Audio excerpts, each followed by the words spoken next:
An interesting weather pattern is developing across the United States, which will bring unseasonably warm temperatures to a large chunk of the country. But as we get closer to the middle of November, we do expect several large storms to return to the United States, bringing the potential for rain, severe weather, even some of our first snowfall for parts of the country. In addition to that, we are tracking an area in the Caribbean Sea that could become our next tropical storm or even hurricane, and there is reason to believe that this could actually impact the United States as we get closer to the end of November. So in today's forecast, we're going to break down exactly what you need to know about the weather that will be impacting the United States over the next 10 days. Let's go ahead and begin with what's happening across the country this morning, which you'll notice things are looking relatively quiet for the majority of the Great Plains, the Midwest, and the Ohio Valley. We do have a large-scale trough that just moved out of the Great Lakes region that is actually bringing some very beneficial rainfall to areas up and down the East Coast, especially in New England. Areas like Ohio and West Virginia saw very beneficial rainfall yesterday. Even though it wasn't a lot of rain, those areas are in an exceptional drought, which is the highest tier drought they can have. So that rain is very beneficial. We also had a couple of tornadoes yesterday back up in Michigan. There was no risk outlined by the Storm Prediction Center. We did post about this on Twitter before it happened. We thought there might be an isolated brief tornado. Well, we end up getting two back over in Hawley, Michigan, and just outside of Newark in Michigan, a radar confirmed tornado, and then also one that was apparently observed there in Hawley by the police department. Also, you'll notice in the Gulf of Mexico, we do have the remnants of Rafael. There's nothing left there. That is literally Rafael. It completely fizzled out and is no longer a tropical system. And then the Northwest, in the Pacific Northwest, we have lots of rain falling up there due to some of the atmospheric rivers that are happening in that particular region. And before we go further into the forecast, I do want to say Happy Veterans Day. Thank you to all the veterans that have served our country, and thank you for your service. All right, let's hop right into what's going to be happening over the next several days in terms of the weather pattern across the United States. And to look at that, we'll look at the jet stream.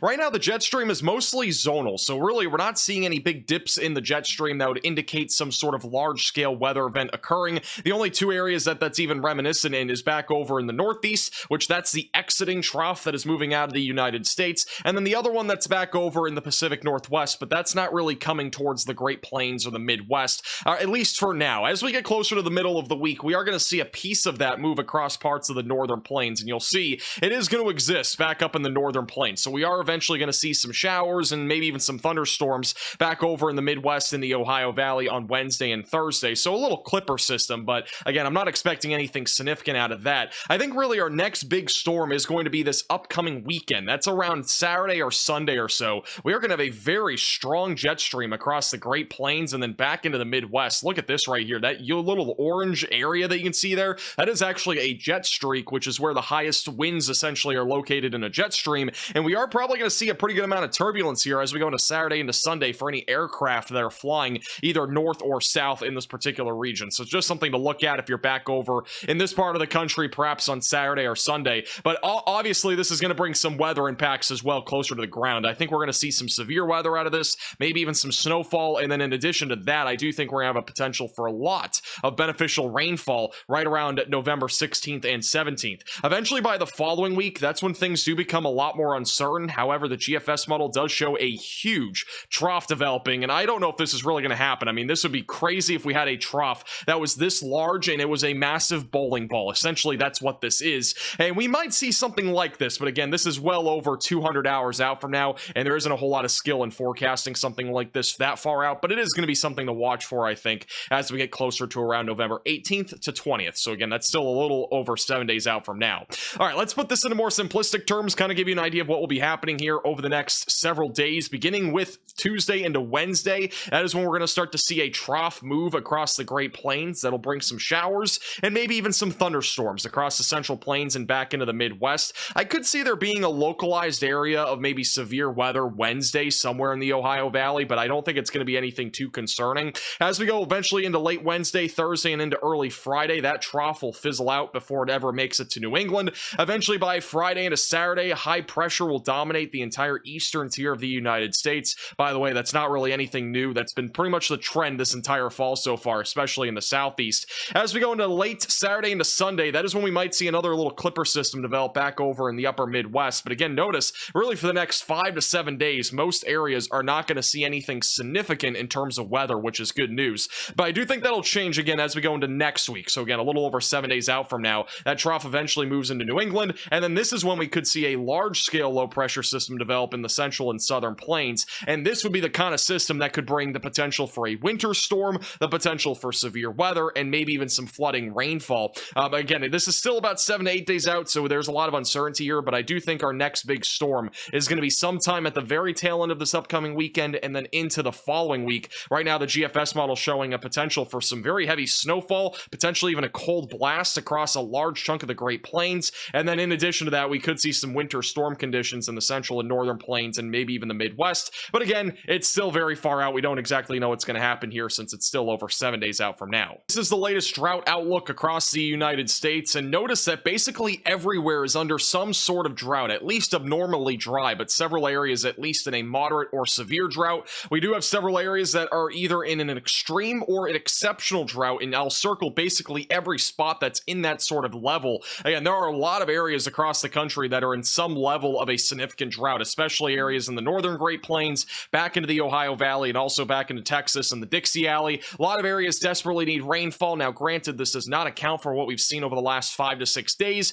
However, once the new drought outlook is out, I don't think we're going to see any major changes. A lot of areas still desperately need rainfall. There is some good news. Many areas will pick up rain over the next 7 to 10 days, especially back over in the Ohio Valley, the Northeast, and up and down the East Coast. It's not a lot for some of these areas, anywhere from a tenth, maybe up to an inch of rain, but again, it's something at least. The problem is going to be we're going to have a little bit of a standstill over the next 5 to 7 days, and eventually the next rain opportunity would come out of whatever that next large storm is, which again is still over 7 days out from now. However, if that does end up happening, we could see some really significant and beneficial rainfall for a large chunk of both the Great Plains, the Dixie Alley, and as well as the Ohio Valley and the Midwest. So that'll be very good news if that does end up happening. But again, that is still a bit of an if as of right now. The temperatures over the next 5 to 7 days look like this. We're just going to continue to deal with this big warm air mass across a large chunk of the country, anywhere from the Midwest back into the southern plains. And this is just going to build really over the next 5 to 7 days. By the weekend, I do think we're going to be challenging some record-breaking high temperatures